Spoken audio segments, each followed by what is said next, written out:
all my friends. Mga kaibigan ko sila. So, pasensya na kayo. Pasensya na guys kung may expose ang mukha nyo. Pero okay lang yan dahil wala naman akong gagawin sa mukha nyo. So, ang gagawin natin, so di ba ang ganda ng picture. Kaya lang, pag zoom natin siya, merong ayan, sa gilid. So, parang nakaka-distract siya. Zoom in lang. Zoom in natin para ngayon gagamitin na natin yung mga sinabi ko kanina. Zoom in natin para mas madaling maalis. Kasi alisin natin to eh. Diba? So, mahirap naman kung malayo. Excuse me. Kung malayo natin siyang gagawin. So, i-zoom in natin. Ayan. Ngayon, di ba sabi ko kanina, gagamitin ko yung magnetic lasso tool. So, ito gagamitin natin siya ngayon.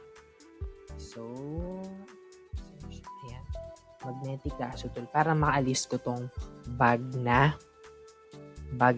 puti. Itong magnetic lasso tool kasi didikit na siya dito sa bagay. Parang alam na niya kung saan siya pupunta. Pero dapat maingat pa rin tayo dahan-dahan pa rin tayo sa paggalaw. Para makuha natin kung ayan.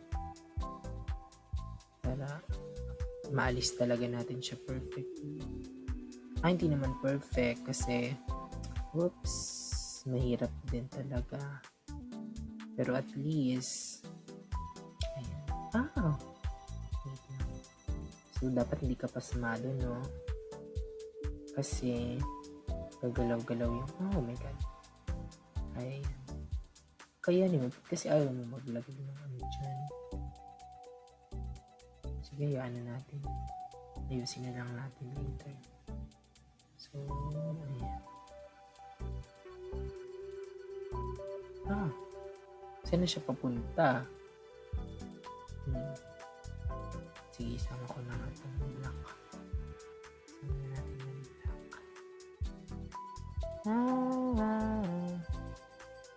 Ayan.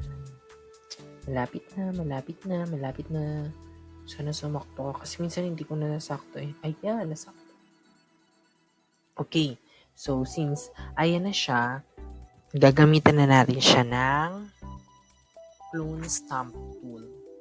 Natin yung clone stamp tool. Nasaan na siya? Ayan. Clone stamp tool. Click lang natin itong clone stamp tool. Then, ito, ang mangyayari is kung saan natin i-alt click is dun siya kukuha ng color. So, halimbawa dito tayo kukuha ng color dito sa part na to. So, ang gagawin, click alt, then click mo lang yung mouse mo. Tapos, kung saan natin siya klinik, kukuha siya dun ng color. So, pwede na nating ilagay dito. Ayan. Para mawala yung bag. Oops. Huwag natin masyado lagyan dito sa may gilid kasi may nakikita natin tong something na to. Ayan. Kokopyahin natin yan pa straight. Okay? So, ayan. Okay na to. Then next, dito naman tayo kukuha.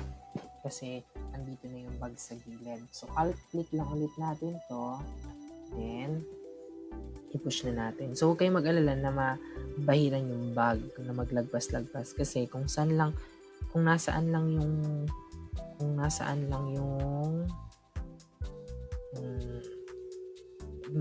magnetic tool natin, magnetic lasso tool, dun lang din siya mag-paint. Ayan. Pwede natin lakihan to kasi maliit lang dito kasi kanina. Pero dito since malaki, pwede nating i-adjust yung laki like 25. Ayan. Para mabilis. Ba't pa tayo nagpapakahirap sa maliit? Oops. medyo nadali na siya. Nadali yung color dyan. So, itong maliit na to, kung nakikita nyo man, yung siya yung, dun siya kumukuha ng color. Kaya dapat bantayan din natin siya para hindi. So since dito na tayo, liitan ulit natin yung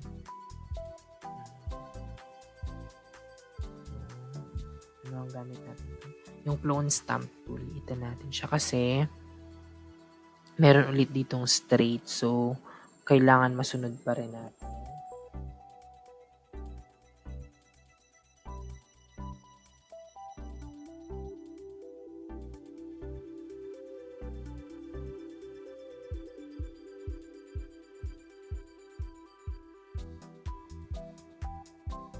Then, click natin dito tayo sa guhit. Liitan pa natin. Gawin natin mga 12, 13. Maging kasing laki nito. Yan.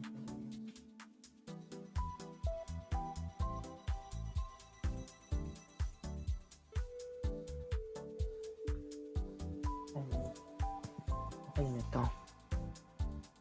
Ano na lang natin. Pagpatuloy pa rin natin.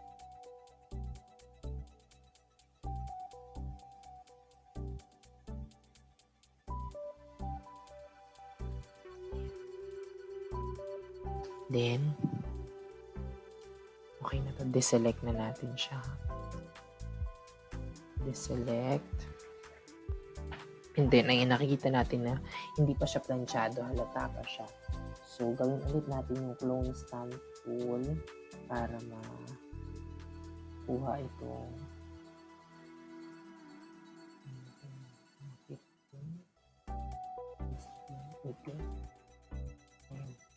so, dito natin alt click para maalis yung mga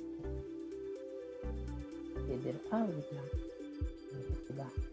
Diretso natin siya papunta doon. Guys.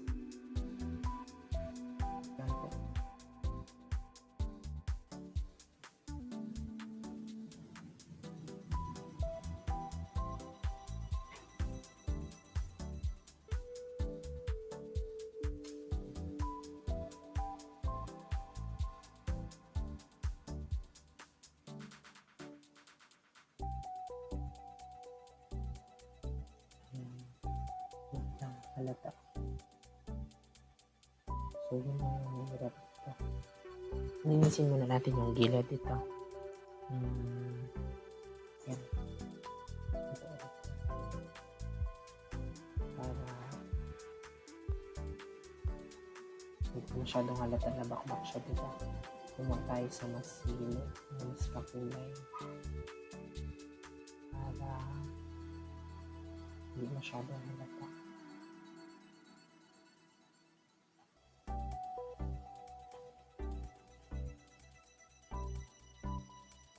Diba? Hindi mo siya masyadong halata kasi super dark kanina. Oops, sasama siya.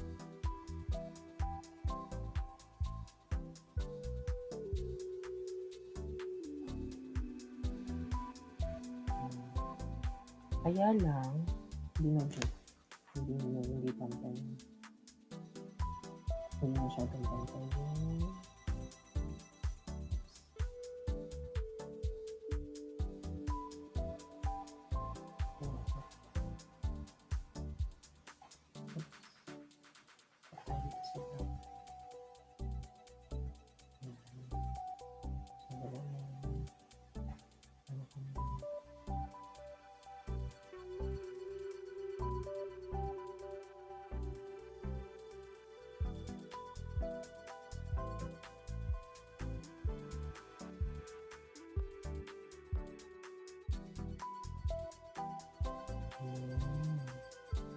Kumantay na siya. Konti. Ayan.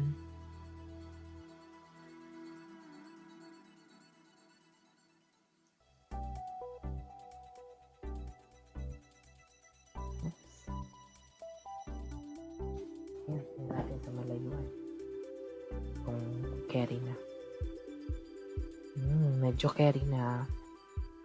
Konting ayos pa, pero pag malayo, hindi na siya masyado halata. Pero may bag pa rin. So, ang gagamitin naman natin dito sa bag ay patch tool. Hindi na natin siya gagamitan ng magnetic lasso tool. Patch tool naman ang gagamitin natin. Patch tool. Mga anak niya sila patch healing brush tool. Zoom pa natin ng konti. Ayan, pwede na. Okay.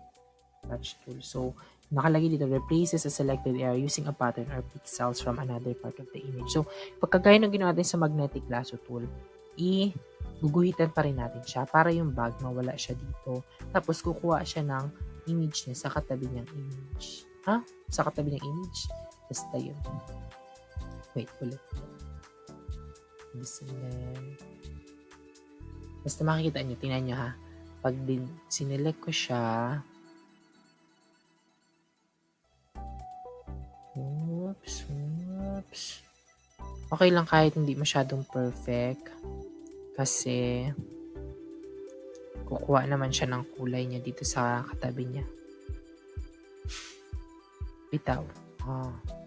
Then, ang gagawin natin, we will remove it.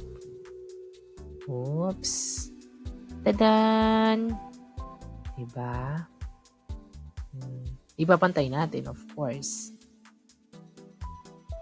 Bilang masyadong dark. Oops. Ayan, papantay natin dun sa guwit. Tadan! Then, we can deselect.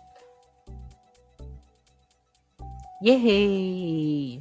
So, medyo may kulay-kulay siya. Try natin gamitan ng spot healing brush tool. Oops! Ayan. So, ayan. Wala na yung bag. Pero, medyo halata pa siya pag masyadong malapit. Ayusin na lang. Pero, kapag zoom out na natin siya, sobra naman.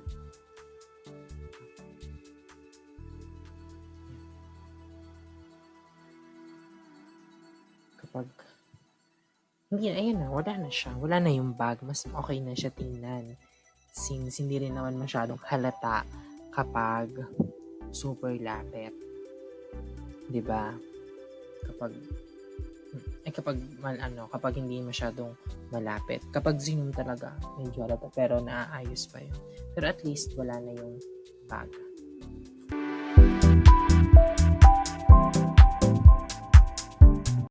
Magandang gabi, Luzon, Visayas at Mindanao.